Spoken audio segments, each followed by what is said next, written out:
তোমায় দিতেই হবে মা। সন্ত্রাসীদের হাতে কেন ছিন্নি তুমি স্বদেশ আমার মাতৃভূমি, জবাব তোমায় দিতেই হবে মা গো, জবাব তোমায় দিতেই হবে মা। কেন বিদ্যালয়ে পড়ছে বোমা, এই কি পেলাম শিক্ষা ও মা।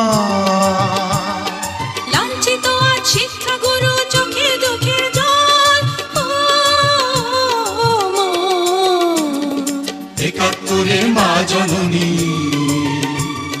কোথায় তোমার মুক্তি সেনার দল। ৭১-এর মা জননী, কোথায় তোমার মুক্তি সেনার